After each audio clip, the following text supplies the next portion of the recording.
তুমি আল্লাহর ডাকে সাড়া না দিয়া তুমি দেখতেছো টেলিভিশনে। কসম খোদার মনে চায় কান্না করি। শুধু তিতাসে না, সারা বাংলাদেশের এই অবস্থা, 24 ঘন্টা নাফরমানি। এই জন্য চলেন আজকে তওবা করি। তওবা করবেন? ডেলি 5 বেলা কে ডাকে? আরে বলেন না, জোরে বলেন। আল্লাহ বললে গুনাহ হবে না। যত জোরে আল্লাহ বলবেন তত হার্ট ঠিক হবে। হার্ট ঠিক মনে হয় বিশ্বাস করে না। আল্লাহ বলি না, এই জন্যই তো হার্টের রোগ। ইসলাম নিয়ে আসেন, আমি লেখা দিব। আমি যেইভাবে বলবো ওইভাবে রাত্রে 100 বার আল্লাহ বলেন।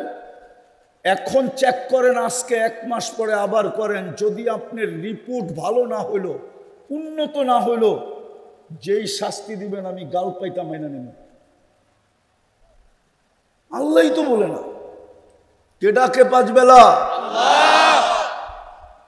আমি লিখি না, আমেরিকান ডাক্তার লেখছে। আমি ওই ডাক্তারকে চিনি, ও মুসলমান না। ও বলছে মুসলমানের হার্টের রোগ হয় কি করে? কেননা শব্দ আল্লাহটাতেই লিখতে গেলে হার্টের মতো হয়। মনে হয় হুজুরে বোঝে নাই। আলিফটা একটু বেঁকা করে রেখলে, হাঁটা পিছনে একটু বেঁকা করে উঠায় দিলে, লেখেন বোর্ড থাকলে আমি লেখা দেখায় দিতাম হার্ট। শুধু আল্লাহ শব্দটা হার্ট না, আল্লাহু নূরুস সামাওয়াতি ওয়াল আরদ। আল্লাহ বলছিলেন আমাকে যত বেশি পদ্ধতিমূলকভাবে ডাকবে তোর দিলটা আলোকিত হবে। সব আলো আমি আল্লাহর থেকে। আল্লাহ শব্দ থেকে সমস্ত আলো। সূর্যের আলো দেখেন, এটাও আল্লাহ শব্দের থেকে। চাঁদের আলো দেখেন, এটাও আল্লাহ শব্দ থেকে। তারকার আলো দেখেন, এটাও আল্লাহ শব্দ থেকে। লাইটের আলো দেখেন, এটাও আল্লাহ শব্দ থেকে। দিনের আলো দেখেন, এটাও আল্লাহ শব্দ থেকে। যত আলোর অস্তিত্ব আছে সব আল্লাহ শব্দ থেকে। আল্লাহু নূরুস সামাওয়াতি ওয়াল আরদ। তো যেটা বুঝাইতেছিলাম, 5 বেলা কে ডাকে? হ্যাঁ, মসজিদে কয়জন আসে? এই বাজারে কয়টা দোকান বন্ধ হয়? শ্রীপুরের বাজারে কয়টা দোকান বন্ধ হয়? কয়জন দোকানদারের কাছে জায়নামাজ আছে? আমি যুবকদেরকে বললাম তালাশি নিয়া বলুক আমাকে, কে ডাকে? কে ডাকে? শুধু আল্লাহ ডাকলে তো মনটাকে বুঝাইতে পারতাম। শুধু আল্লাহ তো ডাকে না, রহমানও ডাকে, রহিমও ডাকে, মালিকও ডাকে, কুদ্দুসও ডাকে, সালামও ডাকে, মুমিনও ডাকে, মুহাইমিনও ডাকে, আজিজও ডাকে, জব্বারও ডাকে, মুতাকাব্বিরুল খালিকুল বারিউল মুসাব্বিরুল গফফারুল কহ্হারুল ওয়াহ্হাবুর রাজ্জাকুল ফাত্তাহুল আলিমুল কাবিদুল বাসিতুল খাফিদুর রাফিউল মুইজ্জুল মুদিল্লুস সামিউল বাসীরুল হাকামুল আদলুল লতীফুল খবীরুল হালিমুল আযীমুল গফুরুশ শাকুরুল আলিয়ুল কবীরুল হাফিজুল মুকিতুল হাসিবুল জলিলুল করিমুর রকিবুল মুজিবুল ওয়াসি আল হাকিমুল ওয়াদুদুল মজিদুল বাঈতুশ শহীদুল হকুল ওয়াকিলুল কবিয়ুল মতিনুল ওয়ালিয়ুল হামিদুল মুসি আল মুবদি আল মুঈদ আল মুহয়ি আল মুমীত আল হাইয়্যু আল কাইয়্যুম আল ওয়াজিদ আল মাজিদ আল ওয়াহিদ আল আহাদ আস সামাদ আল কাদির আল মুক্তাদির আল মুকদ্দম আল মুআখ্খার আল আউয়াল ওয়াল আখির আল যাহির ওয়াল বাতিন আল ওয়ালি আল মুতাওয়ালি আল বাররুত তাওয়াব আল মুনতাকিম আল আফু আর রউফ মালিক আল মুলক যাল জালালি ওয়াল ইকরাম আল মুকসিত ওয়াল জামি ওয়াল গানি ওয়াল মুগনি আল মানি আদ দার আল নাফি আল নূর আল হাদি আল বদি ওয়াল বাকি আল ওয়ারিস ওয়াল রশিদ আস সাবুর জল্লে জালালু 99 পদের মালিক আল্লাহ ডাকে। 90% মুসলমান নামাজ পড়ে না। 90% তিতাসের নারী পুরুষ নামাজ পড়ে না। জমিনের কথাই সত্য। নুন খায় আপনার, গুণ গায় না। 24 ঘন্টা আপনার নুন খায় কিন্তু গুণ গায় না। আল্লাহ মনে হয় এটাই বলছিলেন, আরজুকু ওয়ায়াশকুরু গায়রি। হাদিসে কুদসি আরজুকু ওয়াশকুরু গায়রি, প্রয়োজন আমি মিটাই, সেবা আমি দেই, বাজেট আমি ব্যয় করি। কৃতজ্ঞতা অন্যকে দেখায়, অন্যকে জানায়, আমাকে কৃতজ্ঞতা জানায় না। এই মজমায় নাই একজন সারা দিনে 100 বার আলহামদুলিল্লাহ বলে। যদিও হাদিসে ছিল বলো মাঝে মাঝে আলহামদুলিল্লাহি আলা নিয়ামিহি। কত মানুষই তো রাত্রে সুস্থ ছিল, সকালে আর সুস্থ উঠতে পারল না, এখনো পাওয়া যাবে হাসপাতালের বেডে কাতরাইতেছে। ও যুবক, তোকে যদি সুস্থ না উঠাই তো কি করতি?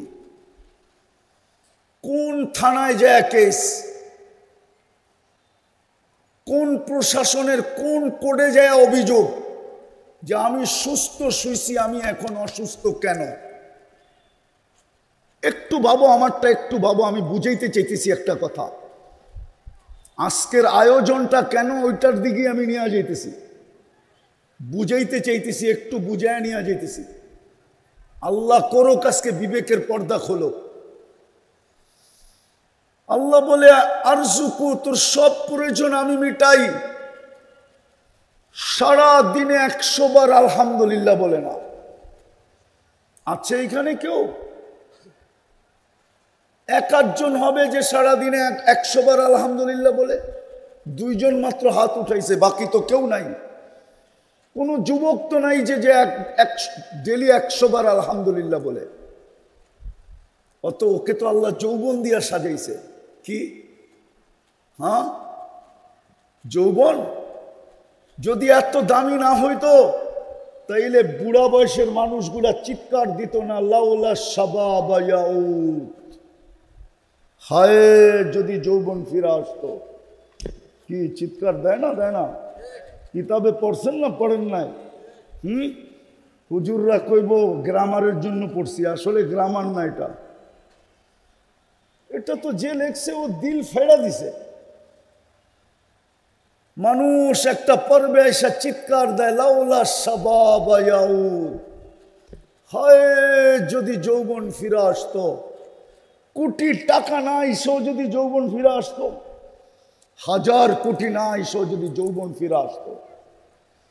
তোকে তো যুবক যৌবন দিয়া সাজাইছে, তুমি তো 10 বার আলহামদুলিল্লাহ বলো না।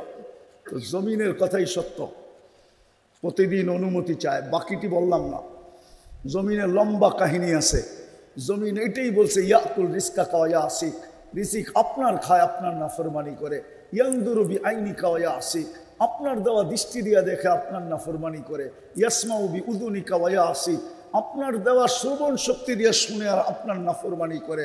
ইয়াতাকাল্লাম বিলিসানিকা ওয়া ইয়াসিক, আপনার দেওয়া বাক শক্তি দিয়ে বলে আর আপনার নাফরমানি করে। ইউমাইয়িজ বিআকলিকা ওয়া ইয়াসিক, আপনার দেওয়া আকল দিয়া ভালো মন্দ বোঝে আর আপনার নাফরমানি করে।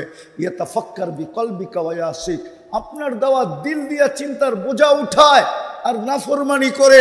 ইয়াবতিশু বিয়াদিকা ওয়া ইয়াসিক, আপনার দেওয়া হাত দিয়া কর্ম করে আর আপনার নাফরমানি করে।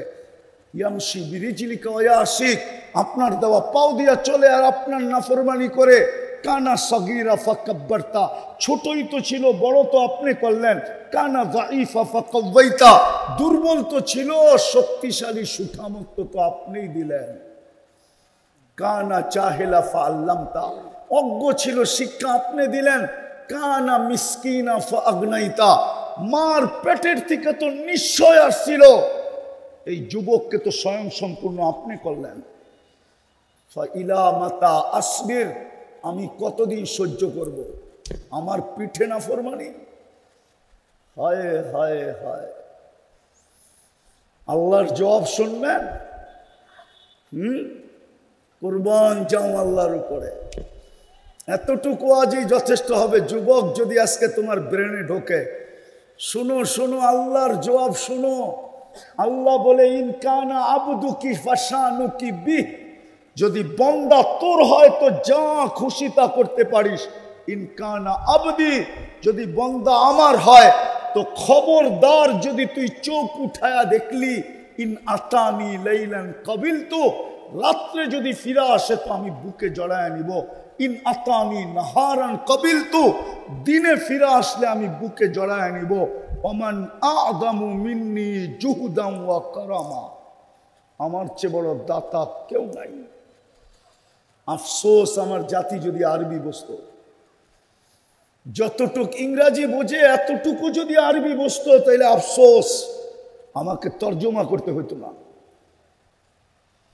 বিদায় জীবনটা গড়া যেতে হবে, এটার জন্যই বাজেট, এটার জন্যই সেবা, এটার জন্যই খরচ। 24 ঘন্টা নাফরমানি সত্য, ডাকে তারপরও আসে না। হায় হায়, অপেক্ষা করতেছেন, অপেক্ষা অপেক্ষা আল্লাহ দেখাইছে আমি তোর অপেক্ষা করতে থাকব।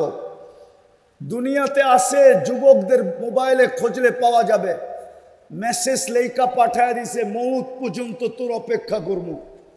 ওগো মোবাইলে খুঁজলে SMS পাওয়া যাবে। জুতা পাঠানোর পরেও লেখা পাঠাইছে, জুতা পাঠাইছে, জুতা। ফুলও দিছে, শ্রীপুরের হোটেলে খাওয়াইছে, আবার পার্সেল দিছে। খালি ডাক্তার অনুমতি দেয় না, নাইলে কলিজাটাও বাইর করে বুনা করে দিয়া দিত। তারপরও যেন লেখা দেয় I.U। ঠিক না? না, বেশি কইলে আবার রাগ হয়ে যাব। ওগো মেসেজে খুঁজলে পাওয়া যাবে, SMS এ লেখা পাঠাইছে মরণ পর্যন্ত তোর অপেক্ষা করব। হায় যুবক, আল্লাহ SMS লেখা পাঠায় দিছে বহুত আগে। উম্মতে মুহাম্মাদি কণ্ঠনালীতে রু আসার পূর্ব মুহূর্ত পর্যন্ত আমি তোর জন্য অপেক্ষা করব। তওবা করতে দেরি, তোর গুনাহ মাফ করতে দেরি করব না। তুই আর কি মেসেজ লেখা পাঠাইছস? আল্লাহই তো তোমার কাছে মেসেজ লেখা পাঠায় দিছে, SMS লেখা পাঠায় দিছে। আমি হাদিস দিলাম, হাদিস, ইয়াকবিলু তাওবাতা আবদি হাত্তা ইউগারগির। ওই আল্লাহ জীবনটা গড়ার জন্য আমি চলে আসছি সব জায়গায়, কিন্তু একটা প্রশ্ন থাকে, কিভাবে গড়ব,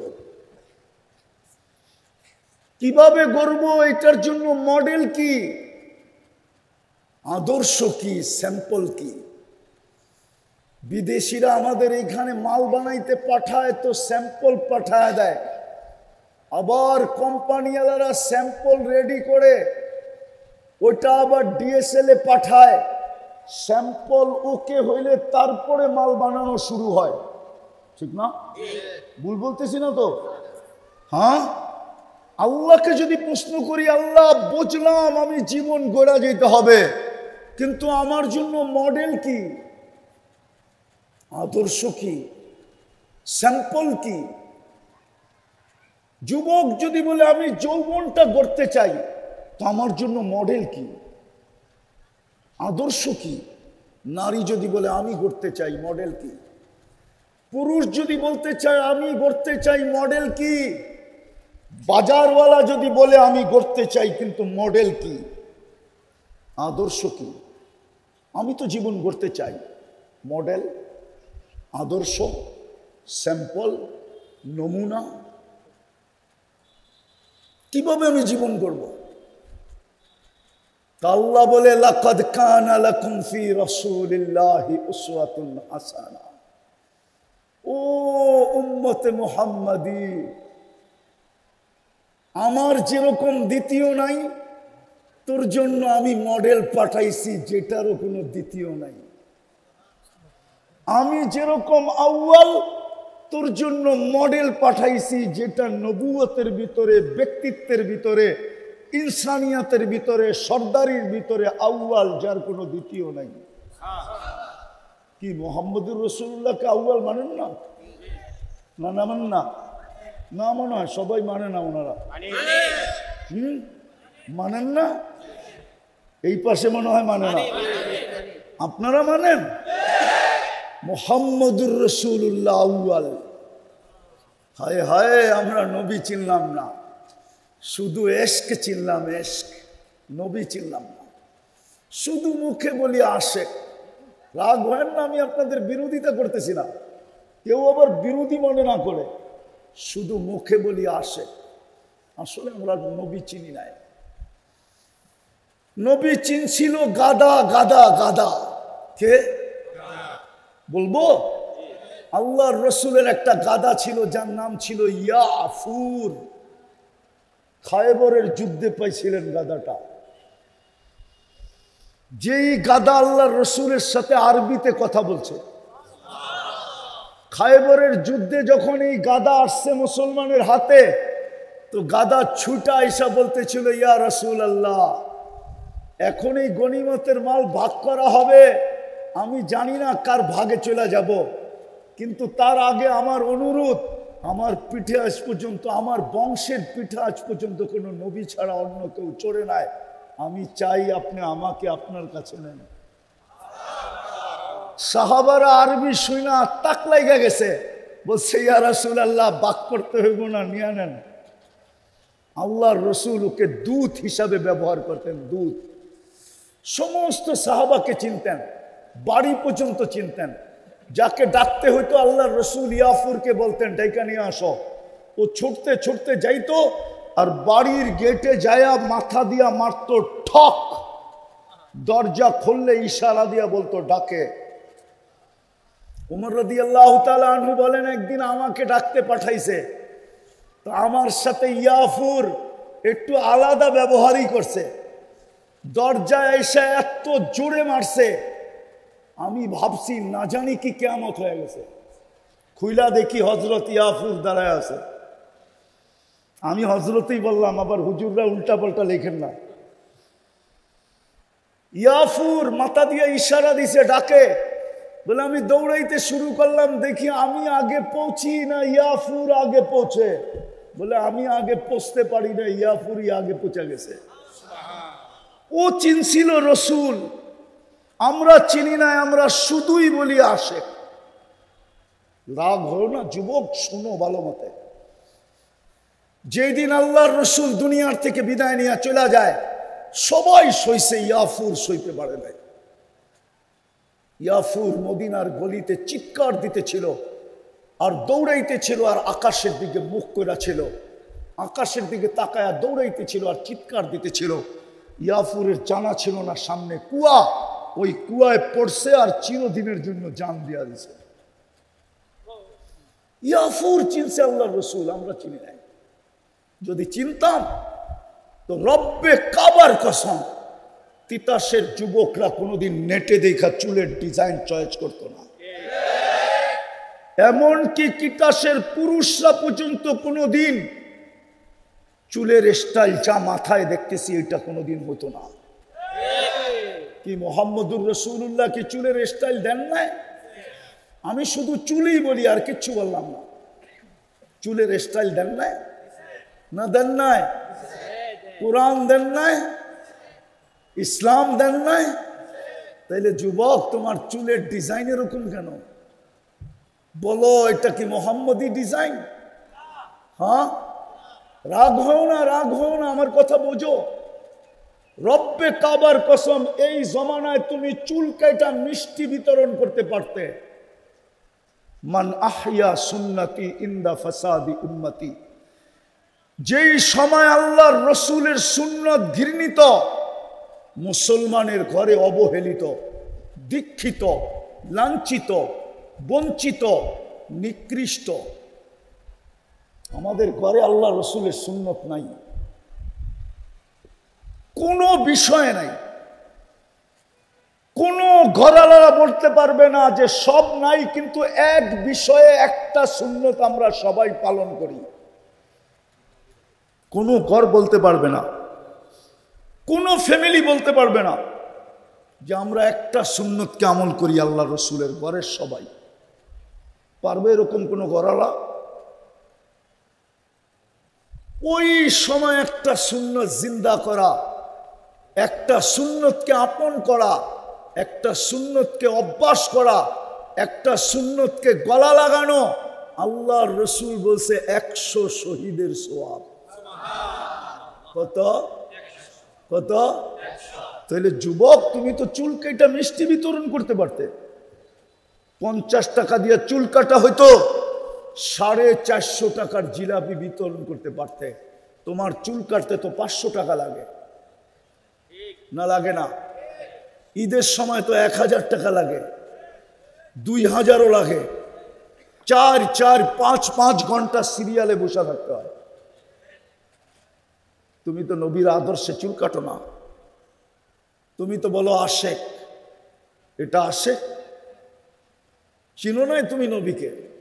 মুহাম্মদুর রাসূলুল্লাহকে আমরা চিনি নাই, চিনছিল গাদা।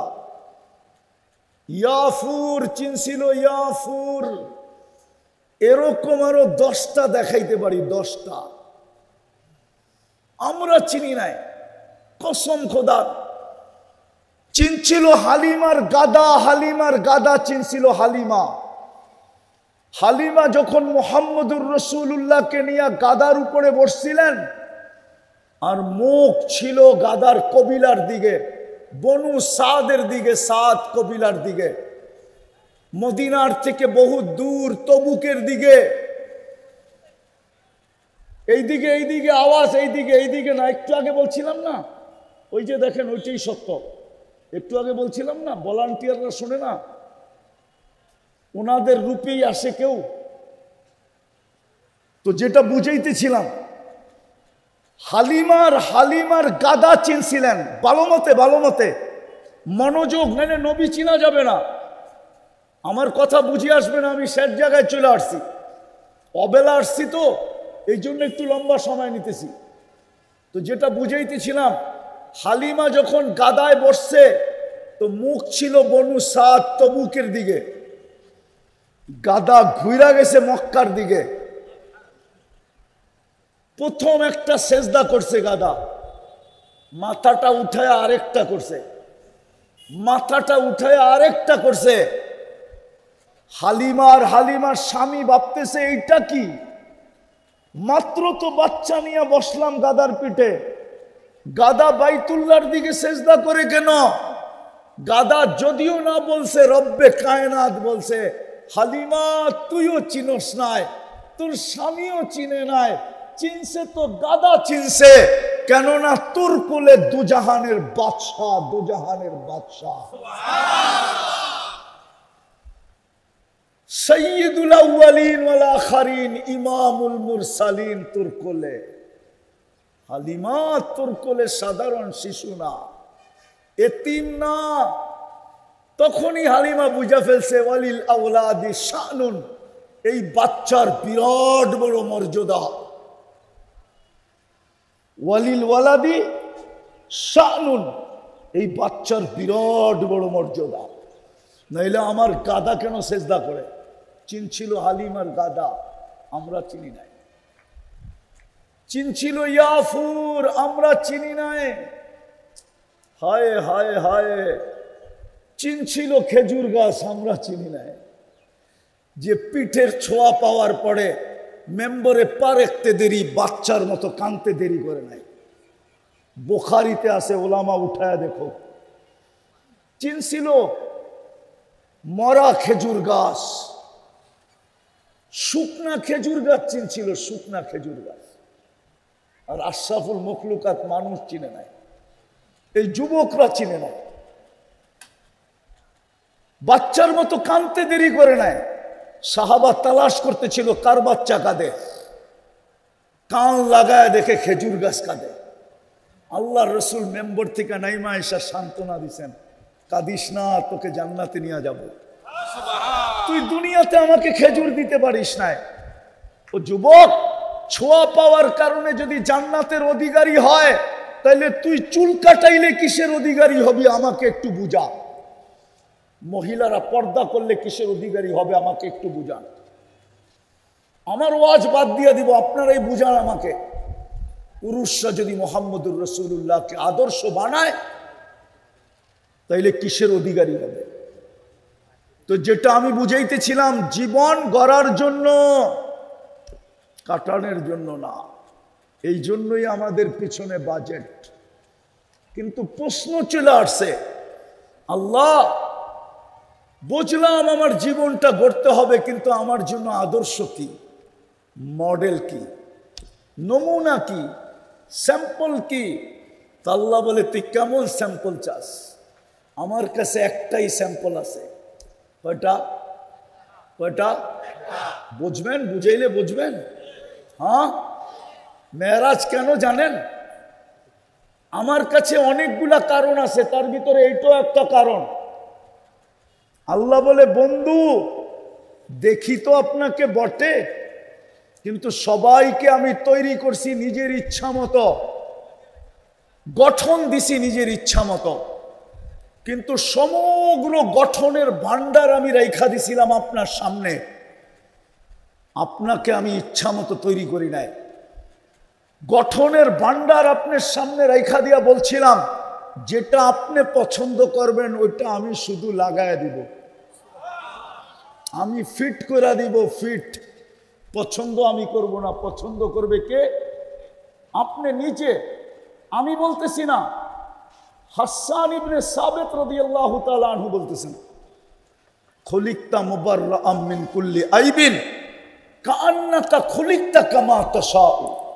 আমার মনে হয় মেরাজ এই জন্য যে বন্ধু দেখি তো বটে, কিন্তু একটু আরশের উপরে উঠা চলে আসেন না, একটু কাছে বসেন না, দেখি না আপনি চাইলেন কিরম, আমি ফিট করলাম কিরম।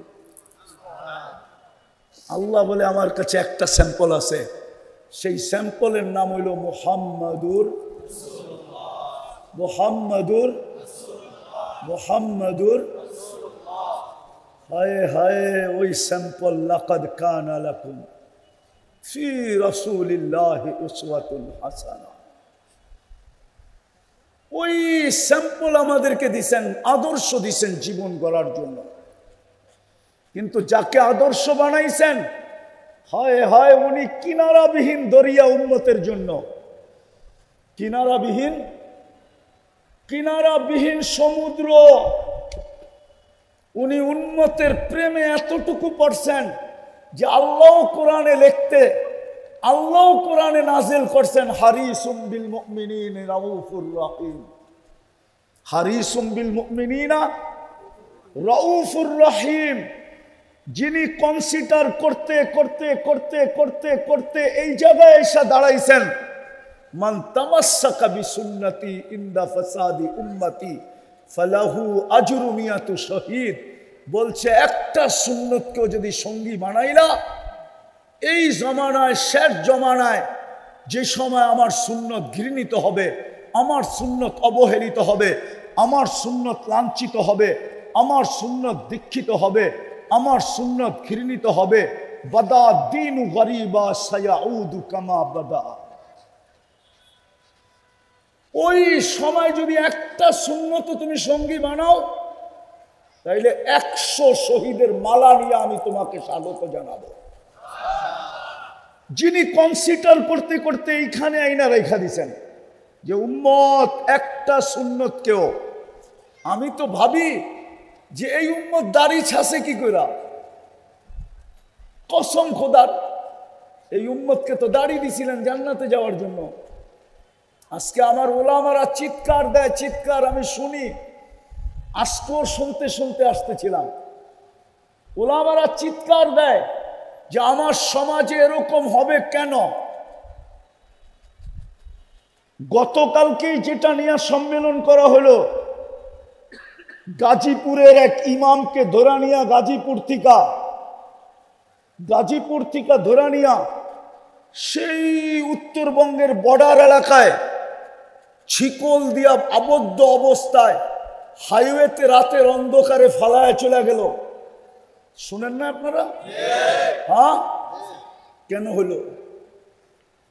আমি তো বলবো হবে না কেন, আরো হবে। নুরু মাত্র শুরু। রাগ হয় না ওলামা একরাম, পায়ে হাত রাখি। নুরু মাত্র শুরু, বাংলা একটা প্রবাদ বাক্য আছে না, নুরু মাত্র। হবে না কেন? আপনার বাড়ির যদি বেড়াই না থাকে, দরজাই না থাকে, উপরের ছাদেই না থাকে, তাইলে চোর ঢুকলে অসুবিধা কি? চোরের কাছে তো যুক্তি আছে, ঠিক না? কি যুক্তি? বেড়াই তো নাই, দেওয়ালই তো নাই, দরজাই তো নাই, ছাদেই তো নাই, ঠিক না? আপনার জমিনে যদি কেউ ঢুকে যায় আর আপনার যদি কোনো বাউন্ডারি না থাকে, তো ও তো বলতে পারে এটা তো জমিনে বাউন্ডারি নেই, ওনার বুঝবো কি করে, ঠিক না?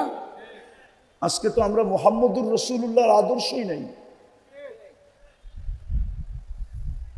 যদি আদর্শ থাকতো, কোন ধর্ম নিয়ে কটাক্ষ করা এটা আমার স্বভাব না, আর আমার ইসলামের অনুমোদনও না। ইসলাম অনুমতি দেয় না কারো ধর্মকে নিয়ে কটাক্ষ করা। অনুমতি দেয়? হ্যাঁ দেয়। ইসলাম অনুমতি দেয় না কোনো ধর্ম নিয়ে কটাক্ষ করা, কোনো ধর্মের উপরে আঙ্গুল উঠানো, ইসলাম অনুমতি দেয় না।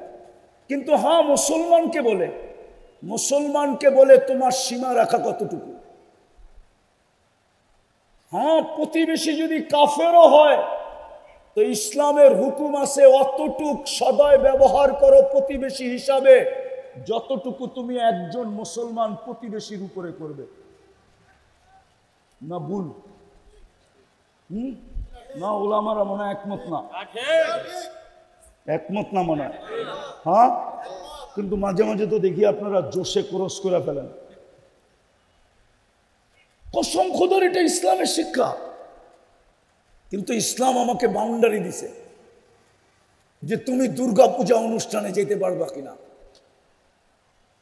তুমি ওদের কোনো ধর্মীয় অনুষ্ঠানে যেতে পারবা কিনা। ইসলাম আমাকে বাউন্ডারি দিছে, তাইলে আমাদের যুবকরা এরকম লালায়িত হয়ে পড়তো না, আর ইসলামের এই দুর্দশা হইতো না। শুধু আমরা নবীর আদর্শ না মানার কারণে এক পিস আল্লাহ বানাইছিলেন, এক পিস, একটাই ডাইস বানাইছিলেন, বানায় ভাঙ্গা ফেলছেন। একজনই বানাইছিলেন। আল্লাহ যেরকম একজন, মুহাম্মদুর রাসূলুল্লাহ একজন। আল্লাহ যেরকম আউয়াল, মুহাম্মদুর রাসূলুল্লাহ নবুয়তের ভিতরে আউয়াল। আল্লাহ যেরকম আখের, মুহাম্মদুর রাসূলুল্লাহ আখের। আল্লাহর যেরকম দ্বিতীয় নাই, মুহাম্মদুর রাসূলুল্লাহরও কোনো দ্বিতীয় নাই। আল্লাহ আমাদেরকে মডেল দিছিলেন জীবন গড়ার জন্য। শেষ জায়গায় চলে আসছি। আরেকটা প্রশ্ন হতে পারে যে উনি তো চলে গেছে, আজকে 10 হিজরিতে চলে গেছে, 1427 বছর আগে দুনিয়ার থেকে চলে গেছে। আমরা ওনার আদর্শ পাবো তো পাবো কোথায়? ওনার স্যাম্পল পাবো তো পাবো কোথায়? ওই রং পাবো তো পাবো কোথায়? ওই স্যাম্পল বিক্রি হয়তো হয় কোথায়? ওই আদর্শ বিক্রি হয়তো বিক্রি হয় কোথায়? মুহাম্মদুর রাসূলুল্লাহর রং বিক্রি হয়তো হয় কোথায়? ভালো মতে ওলামাও ভালো মতে। এই জন্যই তিতাস ওলামাদের এই আয়োজন আসতে। কোরআন বলে, কোরআন আওরাসনাল কিতাব আল্লাযীনা ইসতাফাইনা মিন ইবাদিনা। কোরআন বলে আতিউল্লাহ ওয়া আতিউর রাসূল ওয়া উলুল আমরি মিনকুম। কোরআন বলে আলিফ লাম রা কিতাবুন আনজালনা ইলাইকা লিতুখরিজান নাসা মিনাজ যুলুমাতি ইলান নূর। এই জন্যই এই সিস্টেম, এই জন্যই আজকের আয়োজন।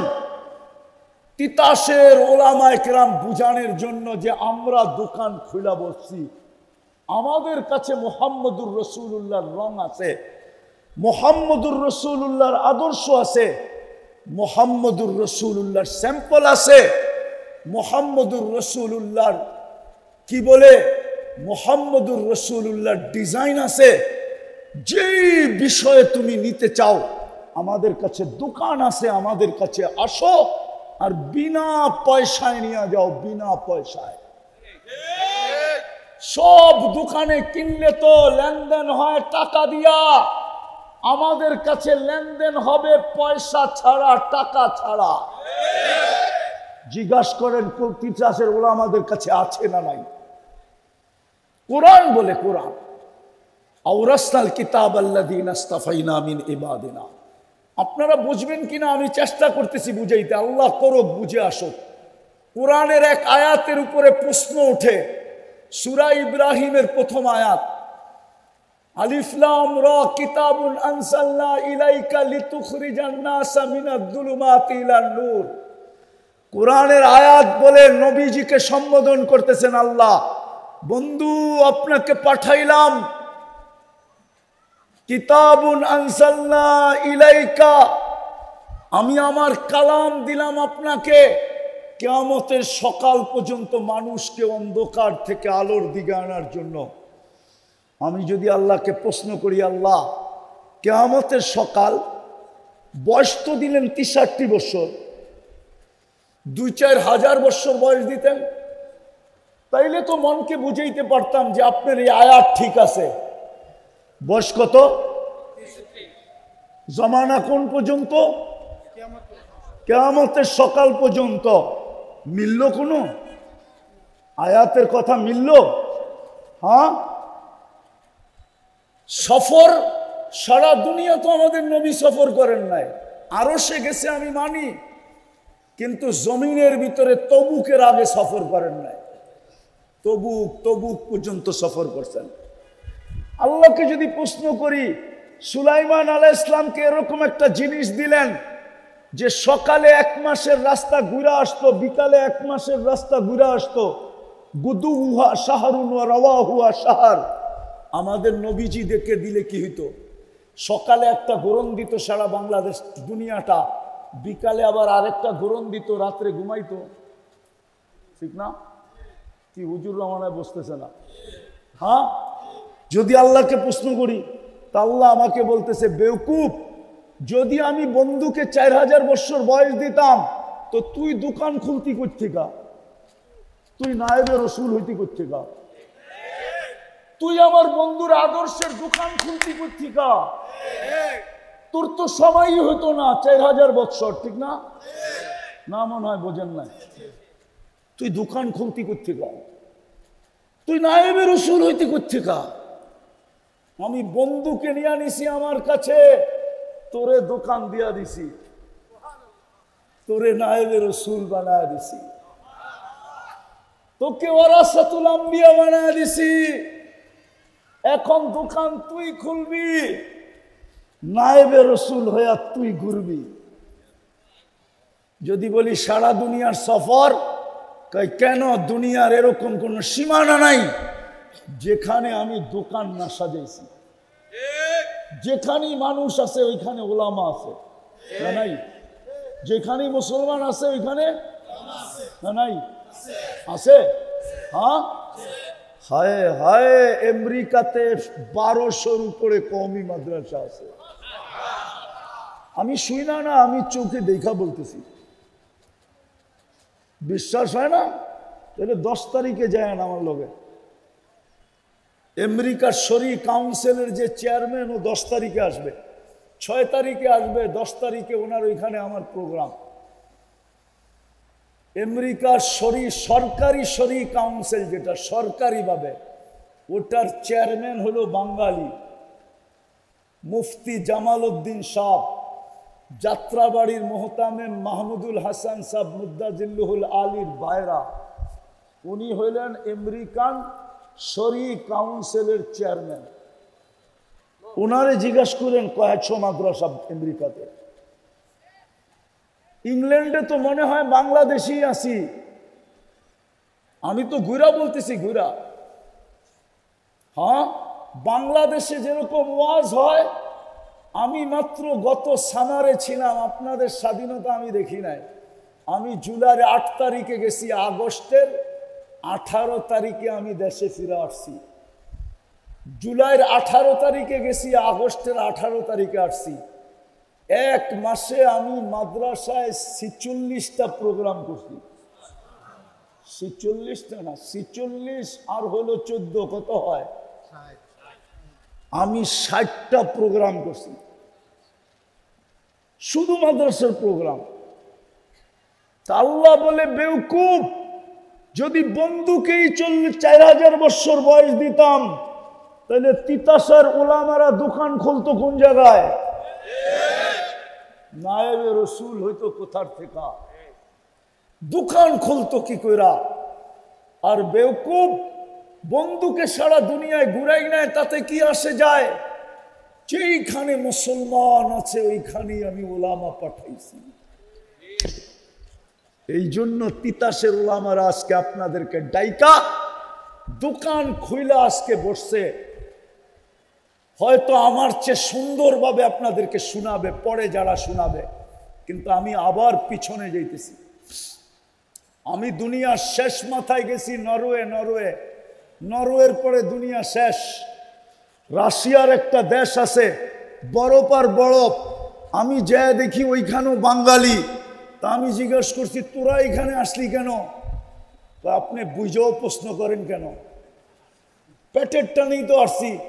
একটু পরে দেখি এক হুজুরও বাহির হয়ে আসছে। তখন আমার এই আয়াত বুঝে আসছে, কিতাবুন আনজালনা ইলাইকা লিতুখরিজান নাসা মিনাজ যুলুমাতি ইলান নূর। তখন আমার এই আয়াত বুঝে আসছে যে হুজুর এইখানে কেন আসলো। তখন বুঝে আসছে আল্লাহর কথা সত্য। এই বরফের দেশে মুসলমান আসছে তো আল্লাহ বলে রমজানের লেগা দোকানদারও পাঠায়া দিছি। যা দোকানদার, তুই ওই বরফের দেশে যা। তুই আমার বন্ধুর আদর্শের দোকান না করলে আমি জীবন করার জন্য যে আদর্শ দিয়া পাঠাইলাম এক পিস, এইখানের মানুষ রঙে রঙিন হবে কিভাবে? ইব্রাহিম ইবনে আদহাম রহমতুল্লাহ আলাইকে চিনে না এরকম মুসলমানের সংখ্যা কম আছে। উনি কোনো আলেম ওলামা ছিলেন না, উনি ছিলেন শাসক। একটা দেশের রাজা ছিলেন, রাজা। আগে আমাদের দেশও ছোট ছোট পরিধিতে রাজা ছিল। যেরকম বিক্রমপুরের রাজা বীর বিক্রম ছিল। বিক্রমপুর বিরাট বড় এলাকা না, মাত্র 2টা থানা নিয়ে এখন বিক্রমপুর গঠিত। একটা হলো লৌহজং আর একটা হলো শ্রীনগর।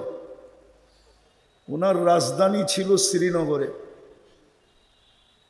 ইব্রাহিম ইবনে আদহাম রহমতুল্লাহ আলাই রাজা ছিলেন, রাজা। কোনো রাত্রে ওনার ঘুম ভেঙে গেছে কারো পায়ের আওয়াজে। তো দেখতেছিলেন কে জানি ওনার বাড়িরই রাজপ্রাসাদের ছাদে হাতুড়ি মারলে যেরকম আওয়াজ হয় ওই আওয়াজে হাঁটতেছিল। প্রহরীকে জিজ্ঞাসা করছে, এই গভীর রাত্রে আমার ছাদের উপরে হাঁটে কে? তো প্রহরী যে ডাইকা নিয়ে আসছে, জিজ্ঞাসা করছে, এই গভীর রাত্রে কি করো আমার ছাদে? তো লোকটা বলতেছিল, উঠ হারায় গেছে, খুঁজতে খুঁজতে ছাদে চলে আসছি। বলছে, পাগল নাকি? উঠ ছাদে পাবে কি করে? তো লোকটা বলতেছিল, জাহাপনা আমি যদি পাগল হই তো আপনিও তো পাগল। বলছে, আমি পাগল কি করে? বলছে, আমি যদি ছাদে উঠ না পাই তো আপনি রাজপ্রাসাদে বসে আল্লাহ পাবেন কি করে? এতটুক কথায় জীবন চেঞ্জ। আরেকটা হাদিস থেকে দিতেছি। বনি ইসরাইলের এক বদমাস ছিল, নাম ছিল কিফিল। তার নিশা ছিল, অভ্যাস না, নিশা। যেমন আজকে আমাদের সমাজে বেশিরভাগ যুবক দেখা যায় মাদকে আসক্ত। আর মাদকের চেয়ে বড় আসক্ত হলো মোবাইলে। যুবকরা কিন্তু মা বাবা ছাড়তে পারবে, মোবাইল ছাড়তে পারবে না। রাগ হয়ে যাবে আবার গাড়ি গুড়ি আটকায় দেয় কিনা। ওরা কিন্তু মা বাবা ছেড়ে দিতে পারবে, মোবাইল ছাড়তে পারবে না। খাওয়া ছাড়তে পারবে কিন্তু ইন্টারনেট ছাড়তে পারবে না। ইন্টারনেটের সংযোগ চাই। বললে তো আবার কেউ কিছু বইলা ফেলেন কিনা, মিডিয়ার যুগ, কথা কোত্থেকে কই চলে যায়। হ্যাঁ, যাক, নাই বললাম। তো ইন্টারনেটে আসক্ত। ওই কিফিলও এক খারাপ অভ্যাসে আসক্ত ছিল। ডেলি 50 থেকে 60 লক্ষ টাকা বর্তমান টাকায় সে খরচ করত ডেলি। আল্লাহ তাকে টাকার পাহাড় দিছিলেন। তো এক মেয়েকে সে একদিন ধরে নিয়ে আসছে। তার নিশাই ছিল ডেলি কোনো নতুন মেয়ে, একবার যার উপরে হাত দিয়েছেন দ্বিতীয়বার না। তো কামরায় ঢুকায়া দিয়া বলতেছিল আমি প্রস্তুতি নিয়ে আসতেছি। যখন প্রস্তুতি নিয়ে ফিরে আসছে তো দেখতেছে মেয়ে ঘরের এক কোনায় অজরে কাঁদতেছে। তো জিজ্ঞাসা করছে, ওই মেয়ে তুই কাঁদিস কেন? এখনো তো তোর গায়ে হাতের ছোঁয়া, আঙ্গুলেরও ছোঁয়া দিই নাই, আর তোকে তো আমি জোর করে নিয়ে আসি নাই, তুই সদিচ্ছায় আমার হাতে ধরা দিছিস। টাকা পয়সার চুক্তি হওয়ার পরেই তো আমার সাথে চলে আসছিস। তো মেয়ে প্রতি উত্তরে বলতেছিল, কিফিল আমি বাজারি মেয়ে না, মনোযোগ, এটা আমার পেশা না, কোনো বিপদের কারণে আমি তোর হাতে ধরা দিতে বাধ্য হয়েছি। কিন্তু কাঁদি কেন জানিস? বলছে বল না। বলছে কালকে এই চেহারাটা আল্লাহকে কি করে দেখাবো, কালকে এই চেহারাটা আল্লাহকে কি করে দেখাবো? তুই তো আমাকে চেহারা দেখেই নিয়ে আসলি। রব্বে কাবার কসম, তীর মারলেও কিফিলের দিলে এত জোরে লাগতো না। কিফিল একটা চিৎকার দিছে আর মাটিতে পড়ে গেছে। বলছে বোন, বোন এখন পর্যন্ত তো তোর গায়ে আঙ্গুলের ছোঁয়া দিলাম না, তাতেই তোর এই অবস্থা। তাইলে আমি এই চেহারাটা কালকে আল্লাহকে কি করে দেখাবো? টাকার থলি তোকে দিয়া দিলাম, কিন্তু একটা অনুরোধ করব যদি তুই রাখিস। বলছে সেই অনুরোধটা কি? বলছে হাত দুটা উঠায়া আল্লাহকে একটু বলা দে আমি তওবা করলাম, আমার তওবাটা যেন কবুল করে। ওই রাত্রেই কিফিলের মৃত্যু। সকালে স্বর্ণ অক্ষরে দরজায় লেখা উঠছে, কদ গফার আল্লাহু লিকিফলিন, আল্লাহ কিফিলকে মাফ করে দিয়েছেন। তো বলতেছিলাম ওয়াজ বেশি শুনতে হয় না, অল্প ওয়াজই যথেষ্ট হয়। যদি আল্লাহর হুকুম পুরা করার পরে রহমতের ছোঁয়া আমার গায়ে লাগে, তাইলে একদিনের ওয়াজই জীবন চেঞ্জ। কসম খোদার, শুধু জীবন চেঞ্জ না, এক মুহূর্তের ওয়াজে ওলি। ইব্রাহিম ইবনে আদহাম রহমতুল্লাহ আলাই প্রথম সারির আল্লাহওয়ালাদের একজন, কেউ অস্বীকার করতে পারবে না। পারবেন ওলামারা অস্বীকার করতে? পারবেন? প্রথম সারির আল্লাহওয়ালাদের একজন। শুধু ছোট একটা কথা, যদি উট ছাদে না পাই তুমি রাজপ্রাসাদে বসে আল্লাহ পাবে কি করে? এই জন্য আবারও বলতেছি, আমার কথা এখনো পুরা শুরু হয় নাই। না ওয়াজ মাহফিল দেখি তো শুধু হট্টগোল হয়, এমনকি ভলান্টিয়াররা পর্যন্ত হট্টগোল করে। ওরা তো ওয়াজ শোনে না, শুনেই না, উল্টা পরিবেশটাকে নষ্ট করে। একজনরে এদিকে টানে, আরেকজনরে ওদিকে টানে, একজনরে এদিকে চিল্লায়, আরেকজনরে ওদিকে চিল্লায়। বোঝা গেল ওদের পোশাকে শয়তানও দাঁড়ায় যায়। রাগ হয় না? নাইলে এই অবেলা এতগুলা লোক যদি দিলে না লাগলো তাহলে আসার লাভটা হলো কি? এই জন্য খুব মনোযোগ, কেননা আমাদের জীবনটা কিন্তু দামি, গোড়া যেতে হবে, কাটায় গেলে চলবে না। গড়ার জন্যই আমাদের পিছনে আল্লাহর বাজেট। আমাদের সরকার আর আমাদেরকে কয় টাকা বাজেট দেয়? বাংলাদেশের বাজেট যদি বাংলাদেশি ব্যয় হইতো তাইলে লক্ষ লক্ষ কোটি টাকা দেশ থেকে কখনো পাচার হতো না।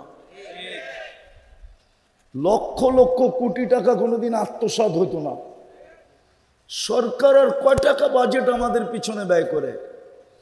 ও তিতাসের মানুষ, আল্লাহ কয় টাকা বাজেট ডেলি ব্যয় করে? যদি এই পানির দামে অক্সিজেন কিনতে হইতো, পানির দামে 30 টাকা লিটার, দেখি যুবকদের দিলে লাগে কিনা আজকে।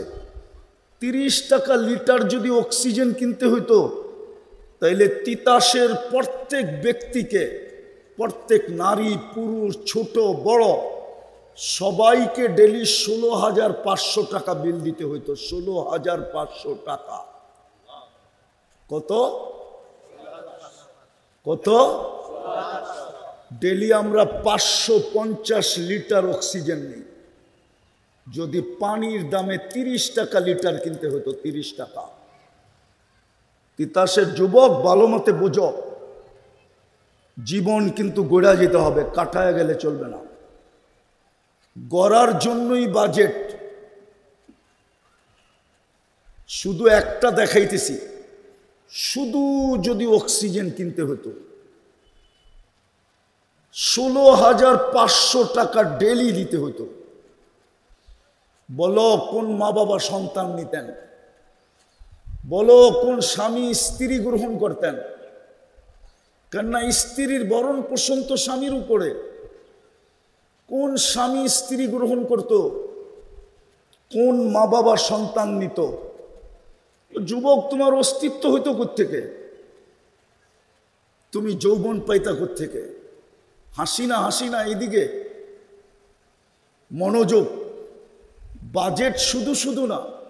আফা হাসিবতুম আন্নামা খালাকনাকুম আবাস। আল্লাহ আরবিতে বলছে, আমি বাংলায় বলতেছি। আল্লাহ এটাই বুঝাইতে চাইছে, তুই অনর্থক। তোর পিছনে বাজেট মাসে 4,95,000 টাকা বিল দিতে হতো। প্রবাসের টাকা দিয়েও হইতো না। প্রবাসের টাকা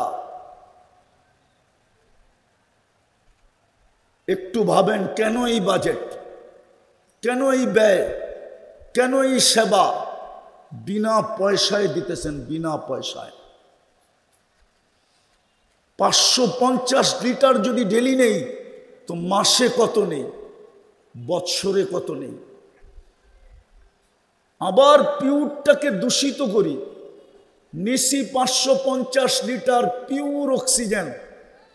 যখন নির্গত করছি, ছেড়া দিছি, তো কার্বন ডাই অক্সাইড 20, ওটাকে আবার পিওর করেন। কুদরতি টেকনোলজি দিয়ে আবার পিওর করে আমাদেরকে নিতে দেন। আবার পিওরটা করেন, নেওয়া আর ছাড়া এটার ভিতরে দূরত্ব হলো ন্যানো সেকেন্ড। জানি না যুবকরা স্কুল কলেজে পড়ছে কিনা, ন্যানো সেকেন্ড বোঝে কিনা। আধা সেকেন্ডের মতো, আধা সেকেন্ডের ভিতরে যেটা ছাড়লাম ওটাকে পিওর করেন, আবার আমাকে নিতে দেন। যদি প্রযুক্তি দিয়ে করতে হতো তাহলে কি অবস্থা হতো? আমার সমাজের শিক্ষিত লোকগুলা তো বোঝে না, ভাবেও না। এই জন্য আমার কথা শুরু ছিল, জীবনটা গড়া যেতে হবে, কাটায়া গেলে চলবে না। গড়ার জন্যই বাজেট। শুধু তো একটা দেখাইলাম, এই শরীরটা খুইলা 100টা দেখানো যায়, 100টা। সময় হবে না, নাইলে খুইলা দেখানো যায়। যদি জিহ্বা আমাদেরকে স্বাদ চেক করে না দিতেন, এটা যদি মেশিন দিয়ে নিতে হইতো, তাইলে বোঝা যেত তিতাসের প্যাথোলজি সেন্টারে কত লম্বা লাইন, গরিপুরের প্যাথোলজি সেন্টারে কত লম্বা লাইন। বোঝা যেত কুমিল্লা শহরের মেডিকেলে কত লম্বা লাইন। জিহ্বা তো স্বাদ চেক করে দেয়, বিদায় ওইখানে লাইন পাওয়া যায় না। হ্যাঁ, দুনিয়ার প্যাথোলজি সেন্টার আজ পর্যন্ত প্রতিদিন শত শত রিপোর্ট ভুল দেয়। হতে পারে এরা আমার বিরুদ্ধে চলে যাবে, আমার কাছে প্রমাণ আছে। যদি রিপোর্ট গরমিল না হইতো তাহলে আমাদের দেশের পয়সাওয়ালারা কেন এই দেশে চিকিৎসা করে না? ওরা কেন সিঙ্গাপুর যায়? চিকিৎসার ধারা তো দুনিয়াতে দুইটাই, তৃতীয় কোনো ধারা দুনিয়াতে নাই চিকিৎসার। একটা ধারা হলো আমেরিকান ধারা, আরেকটা হলো ব্রিটিশ ধারা। এই দুই ধারা ব্যতীত কোনো চিকিৎসার তৃতীয় ধারা দুনিয়াতে নাই। হুজুররা নাও জানতে পারে, কিন্তু ডাক্তাররা আমার কথা সত্যায়িত করবে, বলবে ধারা এই দুটাই।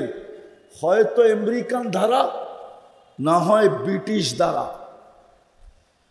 চিকিৎসা তো সারা দুনিয়া একই, কিন্তু হ্যাঁ, চোর ধরা দিতে পারলে সবাই কিলাইতে পারে, চোর না ধরতে পারলে কেউ কিলাইতে পারে না। চোর ধরাটাই হলো ক্রেডিট।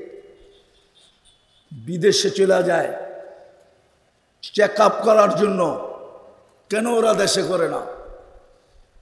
তো যেটা বুঝাইতেছিলাম, যদি মেশিন দিয়ে স্বাদ চেক করতে হইতো, তাহলে আমার বাড়ির মেশিনটাও মাঝে মাঝে ভুল রিপোর্ট দিত, আমি খাইতাম আর পয়জন তৈরি হইতো পেটে, আমাকে ছুটতে হইতো হাসপাতালে।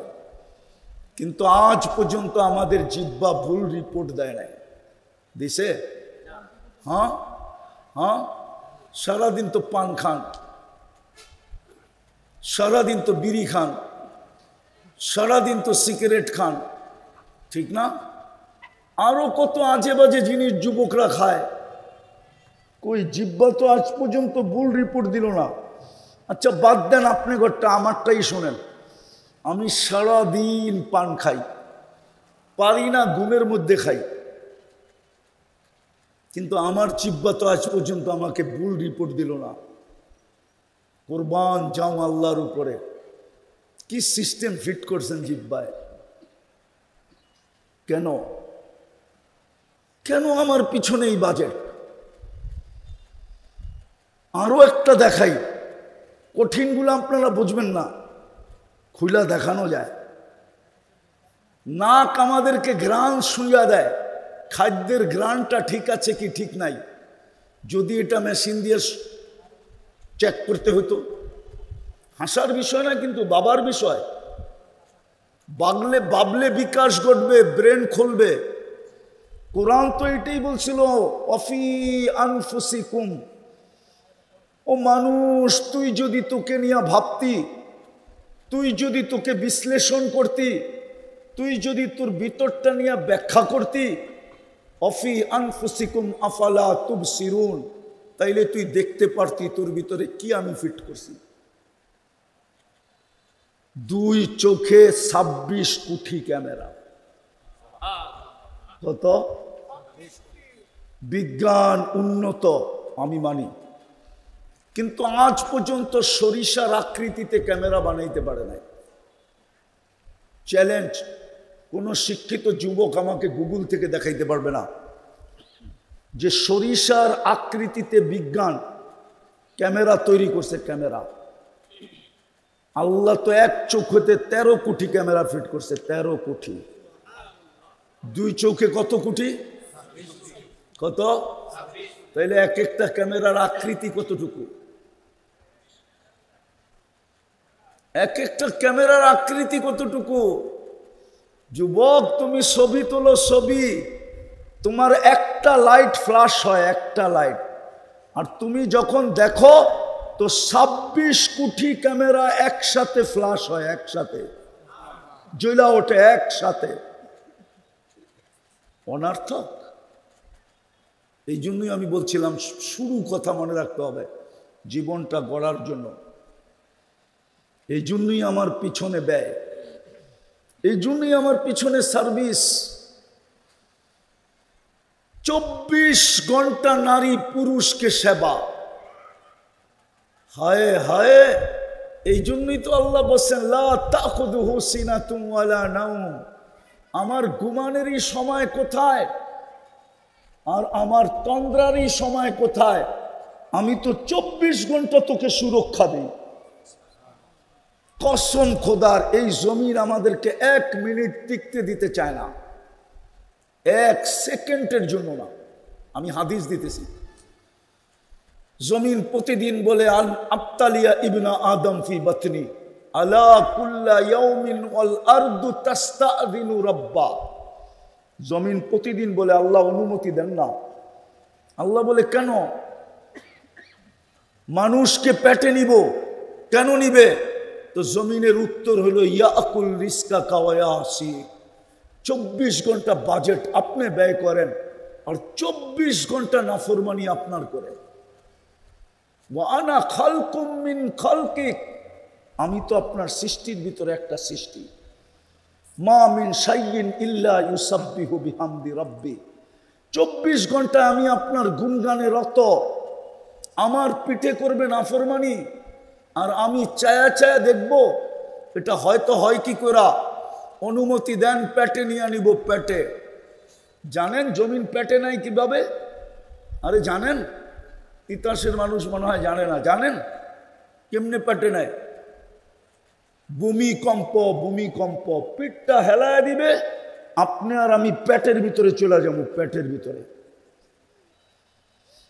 এই জন্যই তো মাঝে মাঝে আল্লাহ দেখান।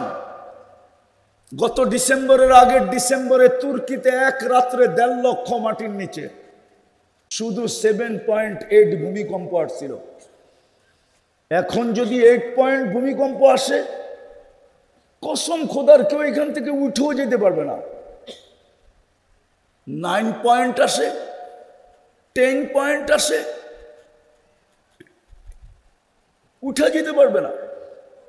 জমিন বলে 24 ঘন্টা ব্যয় করেন আপনার, নাফরমানি করে আপনার। করি না? না করি না? আরে কি বলে তিতাসের মানুষ, করি না করি না? সব আপনারা বুজুর্গ না আমরা বুজুর্গ?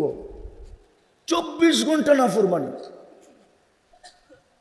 কোনো চার দোকান নাই যেটার ভিতরে টেলিভিশন না আছে। রাত্রে 1টার সময়ও দেখি সাদা দাড়িয়ালা টেলিভিশন দেখতেছে 4 দোকানে। মনে চায় গাড়িটা থামায়া ওর গলা ধরে একটু কান্না করি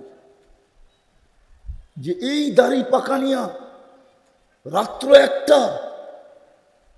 আল্লাহ ডাকতেছে মাফ করার জন্য, হাল মিন মুস্তাগফির ফাগফির আলা, আর তোমার পাও চলে গেছে কবরে। তুমি আল্লাহর ডাকে সাড়া না দিয়া তুমি দেখতেছো টেলিভিশন। কসম খোদার মনে চায় কান্না করি। শুধু তিতাসে না, সারা বাংলাদেশের এই অবস্থা।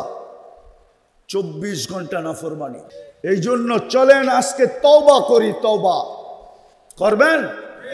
আজকে মুসলমানের দুরবস্থা এই জন্যই। কিন্তু উলামা আমার সাথে একমত হবে না, কিন্তু আমার কাছে সময় নাই। আল্লাহর নাফরমানির কারণে আমাদের এই দুরবস্থা না। আল্লাহ কিন্তু নিজের নাফরমানি সয়া নেন, মাইনা নেন, বেশি কিছু বলেন না। আমি প্রমাণ দিতেছি। তিতাসের মানুষ ভালো মতে বোঝেন, ভালো মতে। 360টা মূর্তি বাইতুল্লাহর উপরে। কোথায়? কিছু বলছেন? কিছু বলেন না। উলঙ্গ তওয়াব বাইতুল্লাহর, কিন্তু কিছু বলেন না। কিছু। আবার বাইতুল্লাহর চত্বরে বৈশা গায়রুল্লাহর পূজা, তাও কিছু বলেন না। কিন্তু ওই জায়গায় বন্ধুর উপরে আঙ্গুল উঠাইতে দেরি আবু লাহাব, তাব্বান লাকা বলতে দেরি সূরা তাব্বাত ইয়াদা জিবরিল দৌড়ায়া নিয়ে আসতে দেরি করেন নাই। আল্লাহ কিয়ামত পর্যন্ত এই উম্মতকে বুঝাইছে, উম্মত আমার নাফরমানি মেনা নিমু, কিন্তু আমার বন্ধুর নাফরমানি মানবো না না না না না না। জানি না আমি আপনাদেরকে বুঝাইতে পারি নাই। না বুঝলে মজমার অবস্থা এরকম হইতো না। আপনারা বোঝেন না, তাব্বাত ইয়াদা আল্লাহ ওই মুহূর্তে নাজিল করতে দেরি করেন নাই। তাব্বাত ইয়াদা আবি লাহাব, আল্লাহ বলে মাইনা নিছি 360টা মূর্তি আমার ঘরের উপরে। মাইনা নিছি উলঙ্গ তওয়াব, কিছু বলতেছি না। মাইনা নিছি আমার ঘরের চত্বরে বসা গায়রুল্লাহর পূজা মাইনা নিছি, কিন্তু এটা মানবো না যে তুই আমার বন্ধুর উপরে আঙ্গুল উঠাবি আর আমি বলবো না, এটা কোনোদিন হবে না। তাব্বান লাকা বলতে দেরি, তাব্বাত ইয়াদা সূরা পাঠাইতে দেরি করেন না। বোঝা গেল আজকে মুসলমানের দুরবস্থা শুধু নবীর নাফরমানির কারণে, মুহাম্মদুর রাসূলুল্লাহর নাফরমানির কারণে। এই জন্যই ফিলিস্তিনের যুদ্ধ 2 বছর পার হয়ে 3য় বছরের ভিতরে ঢুকে গেছে। এখন পর্যন্ত আকাশ থেকে কোনো সাহায্যের নিদর্শন, লক্ষণ আমরা দেখতেছি না। সাহায্যের কোনো ম্যাগের টুকরোও দেখতেছি না। অথচ ইতিহাসের পাতায় খুঁজলে পাওয়া যায় একজনের জন্য ফেরেশতা পাঠায়া দিয়েছেন। বিদায় আমি শেষ করলাম। ওলামাদের পিছে চলা আল্লাহর রসুলের আদর্শ শিখবেন তো? পাক্কা ওয়াদা? পাক্কা? সবচেয়ে বড় আদর্শ হইল ওই যে ডাকতেছে, এর চেয়ে বড় কোনো আদর্শ নাই। পড়বেন 5 ওয়াক্ত নামাজ? পাক্কা ওয়াদা? আল্লাহ আমাদেরকে আমল করার তৌফিক দান করেন।